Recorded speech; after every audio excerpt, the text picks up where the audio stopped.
잠시 기도하겠습니다. 하나님 감사합니다. 오늘 하나님 말씀을 들고 이렇게 섰습니다. 여호와의 소리라는 말씀 제목으로 함께 나눌 때 성령께서 함께해 주시고 우리 가운데 또 말씀을 통하여서 하나님의 뜻을 잘 알아가는 그러한 시간 되게 하여 주옵소서. 예수님의 이름으로 기도드립니다. 아멘. 오늘은 성찬 예식에 그 잔에 있었던 포도주는 우리 성현자매가 직접 이렇게 집에서 준비해온 체리 주스로 제가 만든 겁니다. 원래는 이제 포도주를 준비를 해왔는데 성현자매가 직접 집에서 만들어온 주스가 있어서 그걸 사용했습니다. 근데 저는 그게 참 좋다고 생각합니다. 왜냐하면 이게 다 우리에게 하나님께 드리는 헌물이니까 우리가 제품을 사가지고 할 수 있지만 사실 이런 우리가 준비된 어떤 헌신의 어떤 그 예물들이 제물들이 더욱더 우리 예배를 더 복되게 할 줄 믿습니다. 그런 의미에서 본다면 이런 일들이 우리에게 많이 있으면 좋겠다.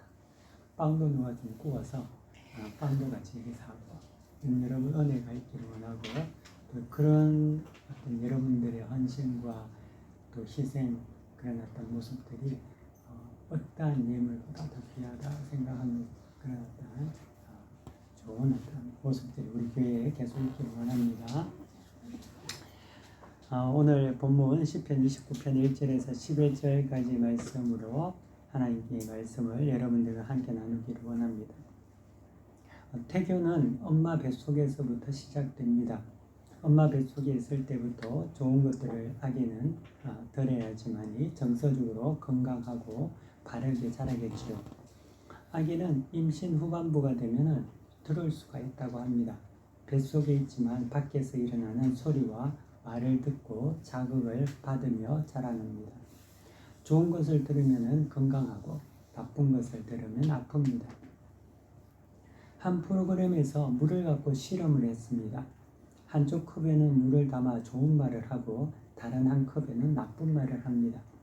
일주일 동안 그렇게 하는데 놀랍게도 좋은 말을 한 컵 속에 있는 물은 상하지 않았지만 나쁜 말을 한 컵의 물은 오염이 되고 말았습니다. 밀림 속에서 원주민들이 큰 나무를 베려고 할 때 먼저 그 주변에서 나무를 대고 나무를 그 주변에서 나무에게 대고 저주를 한다고 합니다. 계속 나무에 대해서 저주를 며칠간 하는 거죠. 그러고 나면 나무가 어느 순간부터 약해져서 쓰러진다고 합니다. 말 같지 않지만 실제로 그런 일이 있다고 합니다. 이처럼 무엇을 듣느냐에 따라서 생명을 가진 모든 존재는 영향을 받습니다. 사람은 계속 들으면서 살아가죠. 아침에 일어나자마자 전화기 알람 소리에서부터 시작해서 밖에서 들리는 새소리, 사람들이 떠드는 소리, 차량 소리, 바람 소리, 부모님이 밥 먹으라고 하는 소리 등등 태어나서 죽는 순간까지 우리는 계속 듣습니다. 눈에 보이지 않는 그러한 눈에 보이는 존재 중에서 소리가 없는 존재는 없죠. 제가 어릴 때 본 TV 광고 프로 중에 용각산이라는 약광고가 있었습니다. 여러분들은 모를 수도 있는데 그 약광고가 이런 내용이었는데요. 이 소리도 아닙니다. 저 소리도 아닙니다. 용각산은 소리가 나지 않습니다. 라고 했던 기억이 납니다. 광고나 그렇지 모든 것은 소리가 나죠. 물론 보이지 않는 공기, 산소, 이산화탄소 이런 기체는 소리가 없죠. 하지만 기체들도 소리가 있죠. 우리가 못 듣는 것밖에 없겠죠. 하지만 보이고 만질 수 있는 모든 존재는 소리가 있습니다. 그것은 살아있음을 증명하는 소리입니다. 죽으면 소리가 없습니다. 잠잠해지죠. 그래서 무덤은 조용합니다. 그러므로 소리란 존재의 실제를 증명하는 것이죠. 오늘 시편 29편에는 여호와의 소리라는 표현이 무려 7번이나 나옵니다. 7이란 말은 성경에서는 완전수를 말합니다. 그래서 이 의미로 해석하자면 하나님의 실제 현존하심을 강력하게 표현하는, 나타내는 그러한 어떤 표현이라고 볼 수 있는 거죠. 사람은 소리를 듣습니다. 왜 듣습니까? 그냥 들리죠. 들을 귀가 있기 때문에 사람은 다 듣게 되는 거죠. 귀에 장애가 있는 사람은 그러면 못 듣겠네? 아닙니다. 귀에 장애가 있어도 들을 수 있습니다. 그들도 눈빛을 보고 듣고 마음으로 듣고 또 감각과 태도로 몸짓으로 듣게 되는 거죠. 이렇듯 사람은 듣는 존재이고 또한 들을 수밖에 없는 존재다라고 볼 수가 있는 거죠. 그러면은 무엇을 들어야 할까요? 이게 되게 중요합니다. 무엇을 듣느냐에 따라서 깨끗한 물이 되기도 하고 또 오염된 물이 되기도 하고 꼿꼿한 나무가 되기도 하고 썩어지는 나무가 되기도 하고 좋은 사람이 되기도 하고 나쁜 사람이 되기도 합니다. 모두 무엇을 듣느냐에 따라 달려 있는 거죠. 학창 시절에는 아침 일찍 일어나야 합니다. 어머니들이 자녀들을 깨우면서 잘 일어나지 않을 때는 이렇게 말하죠. 야, 이놈아, 빨리 일어나. 이 게을러 빠진 놈. 이렇게 이야기할 때가 있습니다. 그러면 그 자녀는 자기 자신이 게으른 놈, 게으른 사람이라는 그런 가치 없는 존재로 느끼게 됩니다. 그리고 그 소리가 마음속에 이제 각인이 되는 거죠. 반대로 그렇게 말하지 않고 어서 일어나. 빨리 일어나서 밥 먹자. 사랑하는 내 아들. 이라고 했다고 합시다. 그러면 그 아이는 그 마음속에 나는 사랑받는 존재다라는 것을 각인하게 될 겁니다. 그러므로 무엇을 듣느냐가 굉장히 중요하다는 겁니다. 남아프리카의 정글에 사는 바벤바족이라는 게 있습니다. 그 바벤바족은 누가 범죄를 하면은 그 사람을 마을 광장의 중앙에 그렇게 세워두고 모든 마을 사람이 모인다고 합니다. 그리고 그 사람 주변에 원을 만들어 둥글게 씁니다. 돌아가면서 그 마을 주민들이 한 사람씩 그 범죄한 사람에 대해서 그가 좋은 예전에 했던 과거에 잘했던 일 또는 그의 장점을 한 가지씩 말한다고 합니다. 그것을 크게 소리쳐 준다고 합니다. 그때 과장을 해서도 안 되고 비난도 안 되고 진지하게 사실만을 말한다고 합니다. 그리고 난 후에 축제를 벌입니다. 그러면 그 사람은 축제 후에 정말 새 사람이 된다고 합니다. 그 부족 사회에는 범죄가 거의 없다고 하는데 무엇을 듣느냐에 따라서 사람은 변하게 된다는 것을 알 수 있죠. 1994년에 한국 사회를 떠들썩하게 했던 지존파라는 사건이 있었습니다. 당시 조직위원이었던 김현양은 어린 시절 무척 가난하게 살았습니다. 학교 미술 시간에 집이 가난해서 팔레트를 가지고 오지 못했다고 합니다. 그러니까 선생님이 그를 심하게 나무라고 체벌하면서 야, 없으면 훔쳐서라도 가져와 라고 그런 말을 했다고 합니다. 이 소리는 김현양의 인생을 바꾸는 슬픈 상처가 되었습니다. 성인이 된 그는 사회에 정의를 가진 사람이 되고 훔치는 자가 되었죠. 그는 안타깝게도 사형장의 이슬로 사라졌지만 다행인 것은 그가 그 전에 복음을 듣고 회개했다는 것은 참으로 은혜일 뿐입니다. 소리는 안 들을 수 없습니다. 귀를 막아도 소리는 들리게 되죠. 외부의 소리뿐만 아니라 내부의 소리도 들립니다. 하지만 모든 소리를 다 들어서는 안 된다는 거죠. 소리란 걸러서 들어야 합니다. 마음에 담아야 할 소리가 있고 마음에서 버려야 할 소리가 있습니다. 들리지만 다 담지 않는다는 거죠. 사람은 소리를 내는 스피커입니다. 늘 소리를 내죠. 그 소리 안에는 좋은 소리도 있고 나쁜 소리도 있습니다. 하지만 더욱 사람은 그 안이 깨끗하지 않습니다. 깨끗하면 향기로운 소리가 나겠지만 죄의 본성으로 오염된 사람은 늘 타락하고 악진하는 소리를 냅니다. 예수님은 사람 속에 무엇이 있느냐에 따라서 그것이 밖으로 나온다라고 말씀하셨습니다. 바벤바족처럼 좋은 소리를 내기도 하지만 그릇된 교사처럼 나쁜 소리를 내기도 합니다. 그러므로 들리는 소리라고 해서 다 듣는 것이 아니고 그 소리는 가려서 들어야 한다는 거죠. 외부의 소리뿐만 아니라 내부의 소리도 마찬가지입니다. 마음에서 들려오는 소리가 있습니다. 그 소리는 시원한 여름바다의 파도 소리같이 상쾌하고 청량한 소리가 아닙니다. 죄와 마귀의 소리도 있습니다. 어둠의 속삭임이 있다는 거죠. 그러므로 내 안에서 들리는 소리 또한 가려서 잘 들어야 한다는 겁니다. 어둡고 부정적이고 거만하고 사악한 소리를 듣는 것이 아니라 진실되고 겸손하고 소망의 소리를 들어야 합니다. 다윗은 여호와의 소리의 크고 장엄함을 묘사하고 있습니다.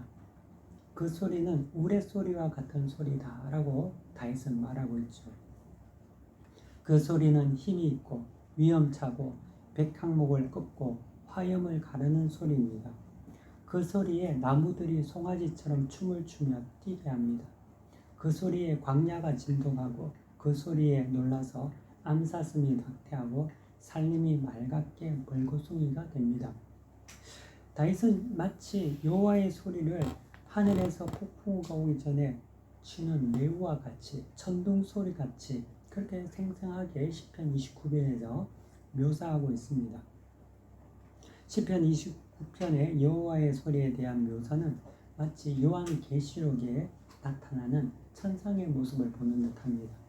천군 천사들과 24장로들 그리고 수많은 정인들 가운데 나팔이 불고 하나님의 심판이 맹렬하게 일어나는 그때에 울려 퍼지는 그러한 소리처럼 시편 29편은 그렇게 보이고 들립니다. 다윗이 지금 그 소리를 듣고 묘사하고 있는 거죠. 이곳에 있는 사랑하는 성도 여러분, 여러분은 여호와의 소리를 들은 적이 있습니까? 하나님의 소리를 다윗처럼 이렇게 강력하게 들은 적이 있습니까? 다윗이 성경 계시록의 사도 요한처럼 계시를 받으면서 지금 시편 29편의 소리를 듣고 있는 걸까요? 여호와의 소리를 듣고 있는 걸까요? 그렇지 않습니다. 다윗은 지금 환상 중에 계시를 받아서 하나님의 음성을 듣는 것이 아니라 그의 삶 속에서 여호와의 소리를 듣고 있는 겁니다. 그의 삶 속에서 얼마나 크게 듣고 있는지 마치 천둥 소리같이 듣고 있다는 거죠. 그는 이 땅에 충만한 여호와의 소리를 지금 듣고 있습니다. 마치 사울이 다메섹에서 주님의 강력한 음성을 들었을 때에 주변 사람들은 빛만 보고 어떠한 소리도 듣지 못했는데 사울에게만 들린 것 같이 다윗에게도 여호와의 소리가 강력하고 장엄하게 들리고 있습니다. 사람들은 그 소리를 듣지 못하는데 다윗은 마치 천둥 소리같이 듣고 있다는 거죠. 그것이 다윗과 여러분의 차이라는 거죠. 저는 과거에 라디오 설교 방송을 잘 듣지 않았습니다. 예전에 섬겼던 교회 집사님 한 분이 극동방송에 대한 극동방송국 방송의 애청자였는데요. 그분이 라디오 방송을 자랑할 때 저는 그렇게 시큰둥하게 그냥 반응했던 경우가 많았습니다. 그런데 시간이 흘러서 제가 병원에 입원한 적이 있었는데요. 그때 병상에서 라디오 소리가 들리기 시작하는 겁니다. 병상에서 라디오에서 들려오는 설교 말씀이 꿀같이 들렸습니다. 너무나 사모하게 된 거죠. 찬양이 신금을 울렸습니다. 그 소리가 없으면 마음이 허전하고 불안하기까지 했으니 드디어 그 소리가 제 귀에 들리게 된 거죠. 다윗이 들은 여호와의 소리를 여러분도 들어야 합니다. 세상의 시끄러운 소음과 사람들의 소리만 듣는 것이 아니라 여호와의 소리를 들어야 합니다. 그 소리는 온 땅에 충만하고 그 소리 또한 작지 않습니다. 그 소리는 강력한 우레와 같이 울려 퍼집니다. 하지만 그 소리를 듣지 못합니다. 왜 그럴까요? 다른 소리에 너무 집중하느라 우레와 같은 여호와의 소리를 듣지 못합니다. 마음이 너무 시끄러워서 듣지 못합니다. 탐욕과 집착의 소리 때문에 들을 수 없습니다. 참 신기하죠. 다윗은 그렇게 크게 들리는데 여러분에게는 안 들리거나 아주 희미하게 들립니다. 어느 곤충학자가 뉴욕의 맨하탄의 도심 거리를 걷게되었습니다. 차들의 경적과 사람들의 소리, 도시의 온갖 잡다한 소음이 울려 퍼집니다. 근데 어디선가 귀뚜라미 소리가 들리더라는 겁니다. 아스팔트와 콘크리트 건물 속에서 귀뚜라미 소리가 들리는 것입니다. 곤충학자가 주위를 둘러보니 귀뚜라미 한 마리가 건물 구석에 있는 것을 발견했습니다. 주변을 지나쳐가는 모든 어느 누구도 귀뚜라미 소리를 듣지 못합니다. 하지만 그만 귀뚜라미 소리를 듣습니다. 왜 그럴까요? 그는 곤충학자였기 때문이죠. 그리스도인은 하나님의 자녀입니다. 시끄러운 세상 속에서도 하나님의 소리를 들을 수 있어야 합니다. 예수님은 내 양은 내 음성을 듣나니라고 하셨습니다. 하나님의 자녀는 아버지 하나님의 소리를 듣습니다. 곤충학자가 귀뚜라미 소리를 듣듯이 아주 작은 소리라고 하더라도 곤충학자 귀에는 그 소리가 크게 들리는 거죠. 그리스도인인 여러분도 하나님의 소리를 듣습니다. 세상이 아무리 시끄럽고 들려오는 세상의 소리가 아무리 커도 여러분은 하나님의 소리를 듣습니다. 아니, 들어야 합니다. 왜냐하면 여러분은 하나님의 자녀이기 때문이죠. 세상에는 들리는 소리가 있고 또 듣고 싶은 소리가 있고 또 들어야만 하는 소리가 있습니다. 들리는 소리는 자연에서부터 시작해서 인간의 소리까지입니다. 그 소리는 자연 발생적이고 우발적이고 동시에 무책임하고 즉흥적이고 감정적인 소리입니다. 오늘은 이 소리를 내다가 내일은 저 소리를 내는 예측 불허의 소리입니다. 그 예측 불허의 소리를 듣고 그 소리에 자신을 맡긴다면 대단한 위험한 일을 겪게 될 것이 분명합니다. 이는 마치 5살짜리 사내아이에게 자동차 핸들을 맡기고 바캉스 여행을 가려는 동승자와 같다는 거죠. 들리는 소리는 지나가는 공허한 소리입니다. 흔적도 없는 소리가 잠시 들렸다가 사라지는 것은 그렇게 들어라 라는 의미입니다. 모든 소리를 다 담아둘 필요가 없다는 의미입니다. 듣고 싶은 소리는 나를 세우고 나를 돕는 소리입니다. 미움의 소리, 좌절의 소리, 낙심의 소리, 절망의 소리는 죽이는 소리이기에 마음에 떨어지기 전에 빨리 그런 것을 날려보내야 합니다. 반면에 위로의 소리, 용서의 소리, 감사의 소리, 격려의 소리, 사랑의 소리는 늘 붙잡아 둬야 하는 거죠. 손에 적어서라도 가까이 둬야 합니다. 왜 우리가 성경을 암송합니까? 그 소리가 나를 돕는 소리이기 때문에 그렇습니다. 암송하고 쓰고 적어 붙이고 담아두면 큰 유익이 됩니다.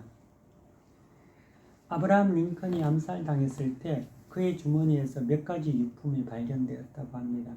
그것들은 자수를 놓은 손수건, 시계, 그리고 몇 푼의 돈, 한 가지가 더 있었는데 그것은 누더기가 된 신문기사 조각이었습니다. 그 신문기사 조각에는 링컨을 칭찬하고 그의 결단력을 격찬하는 내용의 기사였습니다.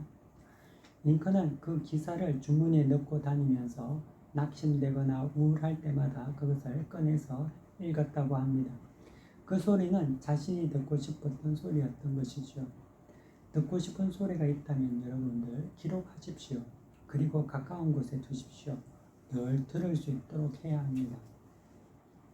하지만 무엇보다도 꼭 들어야 하는 소리가 있습니다. 그 소리는 들리는 소리도 아니고 듣고 싶은 소리도 아닙니다. 세상의 소리는 여러분을 온전한 목적지로 인도하지 못합니다. 세상의 소리는 종종 여러분을 만족해 하고 용기도 주고 위로도 줍니다. 하지만 그 소리는 그저 소리라는 거죠. 여러분은 진정 소리의 근원을 들어야 합니다. 그 소리는 온 세상을 창조한 소리입니다. 태초에 말씀이 계시니라. 이 말씀이 하나님과 함께 계셨으니 이 말씀은 곧 하나님이시니라. 여호와의 소리라는 거죠. 모든 피조물이 그 말씀으로 인해 창조되었고 그 소리 안에서 생명을 유지하고 있습니다. 여러분이 들어야 하는 소리는 여호와의 소리입니다. 들리는 소리가 아닌, 듣고 싶은 소리가 아닌 들어야만 하는 소리, 여호와의 말씀입니다. 그 소리는 온 땅에 충만한 소리이고 장엄하고 우레와 같이 천지를 진동하는 소리입니다. 그 소리를 다윗처럼 들어야 합니다. 진정 들어야 할 소리를 듣지 못하고 듣지 않아도 되는 소리를 듣는다면 결국 망하게 됩니다.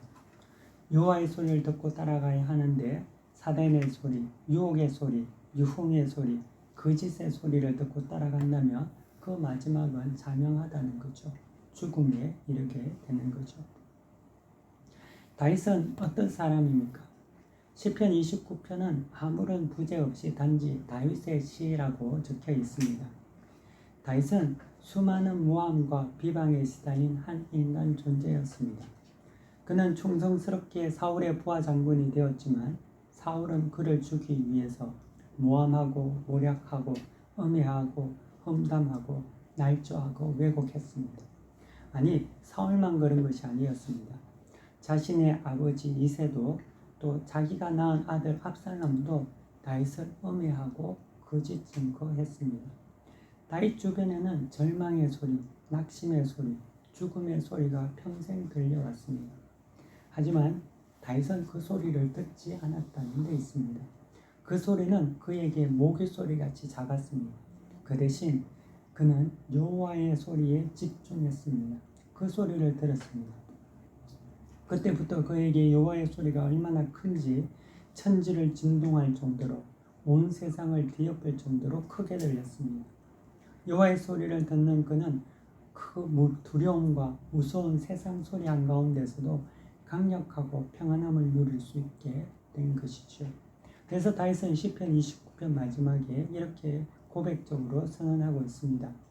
여호와께서 자기 백성에게 힘을 주시며 여호와께서 자기 백성에게 평강의 복을 주시느로다. 그렇습니다. 여호와의 소리를 듣는 백성은 힘을 얻습니다. 그 소리의 힘은 세상의 소리의 힘을 이겨냅니다. 들리는 소리에 집착하지도 않고 듣고 싶은 소리에 애타지도 않습니다. 여호와의 소리는 강력한 힘을 주십니다. 그 소리는 그의 백성에게 평강을 주시는 거죠. 그 소리는 불안과 염려와 근심을 몰아내고 확실한 약속 위에서 평안을 주는 위로와 소망과 확실한 소리라는 것입니다. 사랑하는 성도 여러분, 온 천지에 울려 퍼지는 여호와의 소리를 들으시기를 바랍니다. 세상의 소리가 아니라 여호와의 소리를 들으십시오. 그 소리를 듣는 백성들은 힘을 얻고 평강의 복을 누리게 될 것입니다. 다 함께 말씀을 생각하면서 잠시 고개 숙여 기도하도록 하겠습니다.